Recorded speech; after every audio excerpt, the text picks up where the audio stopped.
Good morning students. बेटा जो ये लेक्चर है क्लास 10th बायोलॉजी के लिए है। ज़रा ध्यान से सुनिएगा बच्चों। हमारा जो लाइफ प्रोसेस चला हुआ है, रनिंग में है, वो है रेस्पिरेशन।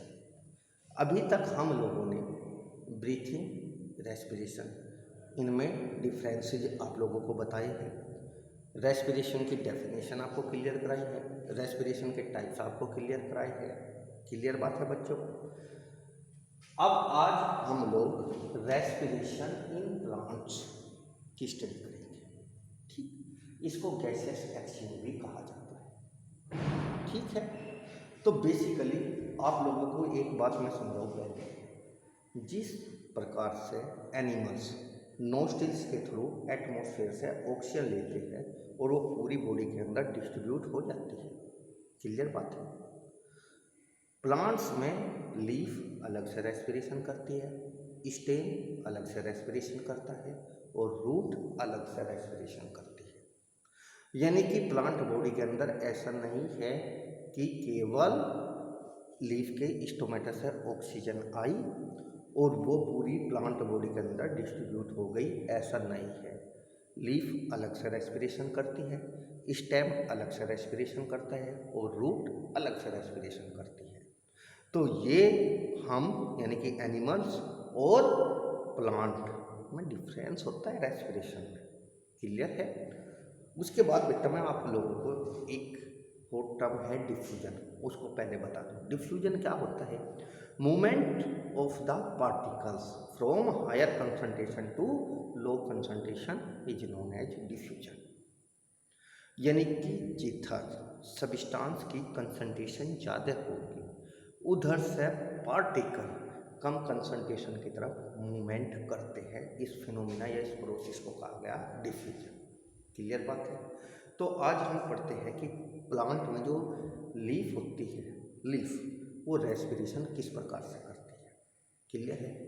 हम सबको पता लीफ के अंदर बच्चों जैसे यहाँ पर दिखाया गया है, अभी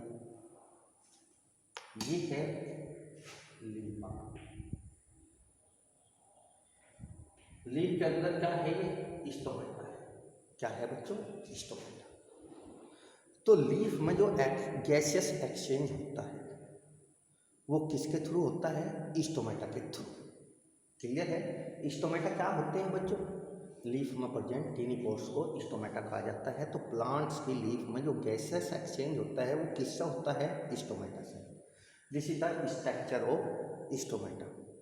स्टोमेटा एक टीनी पोर है, ये रहा बच्चों, जो कि दो गार्ड सेल से घिरा हुआ रहता है, जो बीन शेप्ड होती है। उनके अंदर न्यूक्लियस और क्लोरोफिल प्रेजेंट होता है। जब ये गार्ड सेल, ठीक, जब ये गार्ड सेल वाटर एब्जॉर्ब करके फूल जाएगी, ठीक, इनमें टर्जिडिटी आ जाएगी तो स्टोमेटा ओपन हो जाता है। और जब ये श्रिंक कर जाएगी, सिकुड़ जाएगी, तब स्टोमेटा क्लोज हो जाता है। तो जो ये है गार्ड सेल, तो गार्ड सेल पर स्टोमेटा की ओपनिंग और क्लोजिंग डिपेंड करती है। क्लियर है। जब गार्ड सेल टर्जिड स्टेज में होती है, फूली हुई अवस्था में होती है, तब स्टोमेटा ओपन हो जाती है। और जब ये गार्ड सेल श्रिंक कर जाती है, ऐसे यानी कि श्रिंक करना, सिकुड़ जाना, श्रिंक कर जाती है तो स्टोमेटा क्लोज हो जाता है। क्लियर बात है। अब बच्चों सबसे पहले यहाँ देखिएगा, ये एटमॉस्फेयर में प्रेजेंट ऑक्सीजन है। तो जब लीफ के अंदर ऑक्सीजन की कंसंट्रेशन कम हो जाती है और इन्वायरमेंट में प्रेजेंट कंसंट्रेशन ऑक्सीजन की कंसंट्रेशन ज़्यादा होती है, तो हाई कंसंट्रेशन से ऑक्सीजन लो कंसंट्रेशन की तरफ मूवमेंट करती है, यानी कि डिफ्यूजन होता है।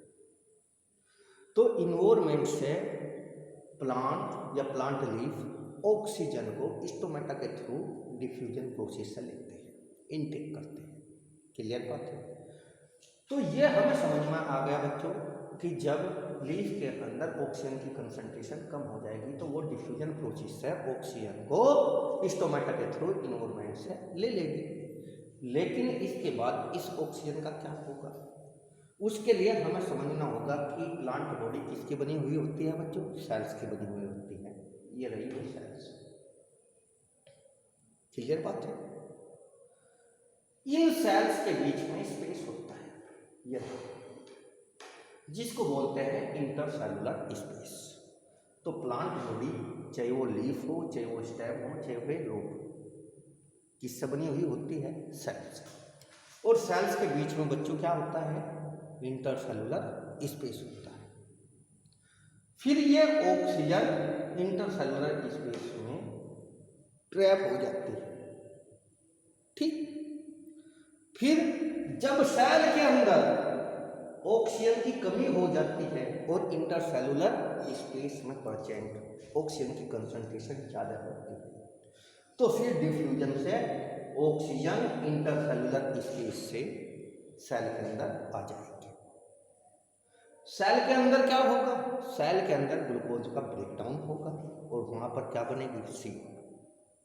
जब सेल के अंदर CO2 की कंसंट्रेशन ज़्यादा हो जाएगी तो वो डिफ्यूजन से इंटर पार्टिकल स्पेस में आ जाएगी और फिर वहाँ से स्टोमेटा के थ्रू बाहर निकल जाएगी डिफ्यूजन प्रोसेस। तो आप समझ गए बच्चों कि प्लांट में रेस्पिरेशन के समय गैसेस एक्सचेंज कैसे होता है। उसके लिए लीफ में स्टोमेटा होता है, फिर स्टोमेटा से ऑक्सीजन डिफ्यूजन प्रोसेस के थ्रू लीफ के अंदर जाती है, लीफ के अंदर सेल्स प्रेजेंट होती है, सेल्स के बीच में इंटरसेलुलर स्पेस होता है, फिर वो उसमें ट्रैप हो जाती है, फिर वो ऑक्सीजन वहाँ से डिफ्यूजन के थ्रू सेल के अंदर चली जाती है, वहाँ पर वो ग्लूकोज के ब्रेकडाउन से एनर्जी रिलीज करती है। उस दौरान जब जो कार्बन डाइऑक्साइड बनती है वो डिफ्यूजन के थ्रू किस में आ जाती है बच्चों, इंटरसेलुलर स्पेस में, और फिर वहाँ से वो स्टोमेटा के थ्रू एटमॉस्फेयर में रिलीज कर दी जाती है। क्लियर।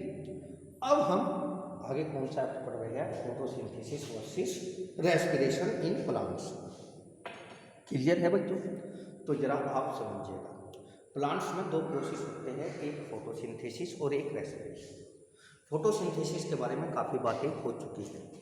फोटोसिंथेसिस में प्लांट कार्बन डाइऑक्साइड जो कि एटमॉस्फेयर से लेते हैं, वाटर जिसको कि सोयल से लिया जाता है, उनकी प्रेजेंस में क्लोरोफिल और सनलाइट से अपना खाना बनाते हैं। इस प्रोसेस को क्या कहा गया, फोटोसिंथेसिस। ठीक, the process in which green plants are capable to make their own food is known as photosynthesis. Respiration, फिर प्लांट में रेस्पिरेशन होता है, ऑक्सीजन की प्रेजेंस में वे ग्लूकोज को ब्रेक डाउन करके उससे एनर्जी लेते हैं। लेकिन इन दोनों में डिफरेंस क्या है, फोटोसिंथेसिस में प्लांट्स एटमॉस्फेयर से कार्बन डाइऑक्साइड लेते हैं, ठीक, और ऑक्सीजन को रिलीज करते हैं, क्योंकि फोटोसिंथेसिस में ऑक्सीजन रिलीज होती है। लेकिन रेस्पिरेशन में वे एटमॉस्फेयर से ऑक्सीजन लेते हैं और कार्बन डाइऑक्साइड रिलीज करते हैं। तो जैसा कि अब डे टाइम है बच्चों, क्योंकि आपको पता हो केवल फोटोसिंथेसिस डे टाइम में ही होता है, क्योंकि फोटोसिंथेसिस के लिए क्या चाहिए, सनलाइट। क्लियर बात। तो इस समय प्लांट रेस्पिरेशन भी कर रहे हैं, यानी कि दिन के समय, और फोटोसिंथेसिस भी कर रहे हैं। रेस्पिरेशन में वे ऑक्सीजन ले रहे हैं, कार्बन डाइऑक्साइड छोड़ रहे हैं, रिलीज कर रहे हैं। फोटोसिंथेसिस में कार्बन डाइऑक्साइड ले रहे हैं और ऑक्सीजन छोड़ रहे हैं। लेकिन बच्चों रेस्पिरेशन में बहुत कम कार्बन डाइऑक्साइड रिलीज होती है कंपेयर टू फोटोसिंथेसिस, क्योंकि फोटोसिंथेसिस में बहुत ज़्यादा कार्बन डाइऑक्साइड यूज करते हैं। तो जो कार्बन डाइऑक्साइड फोटोसिंथेसिस में यूज हो रही है और जो कार्बन डाइऑक्साइड रेस्पिरेशन में रिलीज हो रही है, तो जितनी रेस्पिरेशन में कार्बन डाइऑक्साइड रिलीज हो रही है प्लांट्स को फोटोसिंथेसिस के लिए, उससे कई ज़्यादा मात्रा में कार्बन डाइऑक्साइड चाहिए।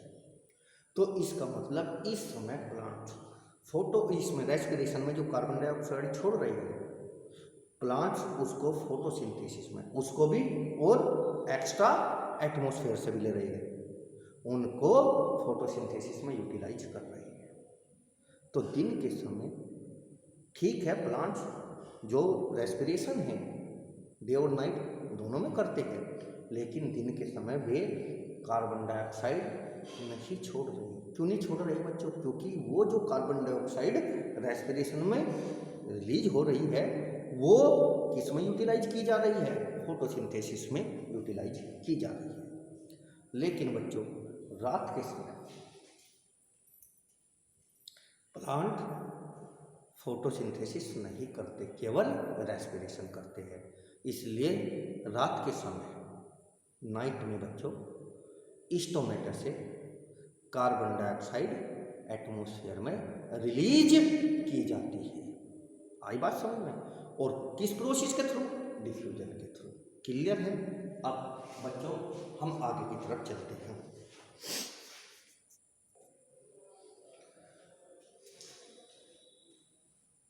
बच्चों दो तरह के ऑर्गेनिज्म होते हैं, एक टेरेस्ट्रियल और एक एक्वाटिक एनिमल्स होते हैं। टेरेस्ट्रियल एनिमल्स होते हैं जिनका हैबिटेट लैंड होता है, और एक्वाटिक एनिमल्स होते हैं जिनका हैबिटेट का मतलब होता है नेचुरल होम, जिनका हैबिटेट वाटर या एक्वा होता है, उनको एक्वाटिक एनिमल्स बोलते हैं। जैसे फिश है आपकी, क्या है बच्चों? एक्वाटिक एनिमल, क्योंकि उसका हैबिटेट यानी कि नेचुरल होम वाटर है। जैसे ये है आपके लायन है, टाइगर है, जिराफ है, एलिफेंट है, ह्यूमन बीइंग है, कैटल है, ये सब क्या है? इनका हैबिटेट लैंड है, यानी कि नेचुरल होम लैंड है, ये लैंड पर रहते हैं, इसलिए इनको कहा जाता है टेरेस्ट्रियल। तो जिनका हैबिटेट लैंड होता है वे टेरेस्ट्रियल कहलाते हैं, और जिनका हैबिटेट वाटर होता है उनको एक्वाटिक कहा जाता है। क्लियर बात है? तो यहाँ पर क्वेश्चन आता है बच्चों कि जो टेरेस्ट्रियल होते हैं और जो एक्वाटिक होते हैं वे रेस्पिरेशन किस प्रकार से करते हैं? तो सबसे पहले हम बात करते हैं एक्वाटिक की। एक्चुअल में वाटर के अंदर ऑक्सीजन डिजोल्व रहती है। क्लियर बात है? वाटर के अंदर दो प्रकार की ऑक्सीजन होती है। एक ऑक्सीजन तो वाटर के जो केमिकल फॉर्मूले में यानी कि H2O में होती है वो होती है, और दूसरी ऑक्सीजन एटमॉस्फेरिक ऑक्सीजन होती है जो कि एटमॉस्फेरिक प्रेशर की वजह से वाटर में डिजोल्व रहती है। तो यहाँ पर जो एक्वाटिक एनिमल्स होते हैं वे वाटर के रेस्पिरेशन के समय कौन सी ऑक्सीजन को यूटिलाइज करते हैं? डिजोल्व ऑक्सीजन को। तो अगर कोई आपसे पूछने लगे कि डिजोल्व ऑक्सीजन क्या होती है? एटमॉस्फेरिक ऑक्सीजन जो एटमॉस्फेरिक प्रेशर की वजह से वाटर में डिजोल्व हो गई उसको बोलते हैं डिजोल्व ऑक्सीजन। तो एक्वाटिक एनिमल्स रेस्पिरेशन में किस ऑक्सीजन को यूटिलाइज करते हैं? डिजोल्व ऑक्सीजन को। क्लियर बात है? लेकिन बच्चों हम सबको पता है कि वाटर के अंदर जो डिजोल्व ऑक्सीजन है यानी कि एटमॉस्फेरिक प्रेशर की वजह से जो एटमॉस्फेरिक ऑक्सीजन वाटर के अंदर डिजोल्व हो चुकी है उसे डिजोल्व ऑक्सीजन कहा जाता है, और उसकी क्वांटिटी बहुत कम होती है। ठीक, इसलिए जो एक्वाटिक एनिमल है वे बहुत तेजी से रेस्पिरेशन करते हैं। क्यों? क्योंकि उस वाटर के अंदर डिजोल्व ऑक्सीजन बहुत कम होती है। तो अगर कोई आपसे पूछने लगे कि एक्वाटिक एनिमल का रेस्पिरेशन टेरेस्ट्रियल एनिमल्स के कंपेयर में स्लो होगा या फास्ट, तो आप कहोगे फास्ट। वे फास्ट रेस्पिरेशन करते हैं। क्यों? क्योंकि उनके अंदर डिजोल्व ऑक्सीजन कम, वाटर के अंदर डिजोल्व ऑक्सीजन कम होती है, और उन्हें ज़्यादा से ज़्यादा मात्रा में उस ऑक्सीजन को लेने के लिए रेस्पिरेशन रेट फास्ट करना होता है। क्लियर बात है? तुमने देखा होगा फिश है वो बड़ी तेज़ी से पानी को अपने माउथ से अंदर लेती है और गिल्स से निकालती रहती है। ये प्रोसेस बड़ा तेज़ी से चलता रहता है। जब वो माउथ से पानी अपने अंदर लेती है तो गिल्स में जाकर जब वो पानी गिल्स में जाता है तो वहाँ पर जाकर उसके अंदर जो डिजोल्व ऑक्सीजन है वो ब्लड में मिक्स हो जाती है और पानी गिल्स से बाहर निकल जाता है। क्लियर है? लेकिन बच्चों जो टेरेस्ट्रियल एनिमल्स हैं वे एटमॉस्फेरिक ऑक्सीजन यूज करते हैं रेस्पिरेशन के समय। तो टेरेस्ट्रियल एनिमल्स रेस्पिरेशन में एटमॉस्फेरिक ऑक्सीजन को यूटिलाइज करते हैं, जबकि एक्वेटिक एनिमल्स रेस्पिरेशन में डिजोल्ड ऑक्सीजन को यूटिलाइज करते हैं, और क्योंकि एटमॉस्फेयर में ऑक्सीजन काफ़ी मात्रा में होती है इसलिए उनका रेस्पिरेटरी रेट एक्वेटिक एनिमल के कंपेयर में स्लो होता है। क्लियर बात है। लेकिन बच्चों हम सभी को एक चीज और समझनी चाहिए, यहाँ पर जो ऑर्गन्स रेस्पिरेशन में यूज होते हैं उनकी मेम्ब्रेन बहुत ही डेलिकेटेड होनी चाहिए। क्यों? क्योंकि अगर मेम्ब्रेन डेलिकेट नहीं होगी तो डिफ्यूजन से गैसियस एक्सचेंज नहीं होगा। चाहे एनिमल्स की बात करें चाहे प्लांट की बात करें, जब ऑक्सीजन बॉडी के अंदर चली जाती है तो फिर वो डिफ्यूजन से ही सेल के अंदर जाती है। और डिफ्यूजन के लिए जो सेल होती है उसकी मेम्ब्रेन कैसी होनी चाहिए? डेलिकेटेड होनी चाहिए। इस वजह से जो रेस्पिरेटरी ऑर्गन्स है वे बेसिकली बॉडी के इनसाइड होते हैं, बॉडी के अंदर होते हैं, यानी कि रेस्पिरेटरी ऑर्गन्स बेसिकली इंटरनल होते हैं। क्लियर बात है। रेस्पिरेटरी जो ऑर्गन्स होते हैं उनका सरफेस एरिया ज़्यादा होना चाहिए जिससे कि वे ज़्यादा से ज़्यादा मात्रा में डिफ्यूजन से ऑक्सीजन को ले सकें। क्लियर बात। अब बच्चों हम पढ़ते हैं respiratory tract in human beings, ये टॉपिक करेंगे बच्चों कल। ओके।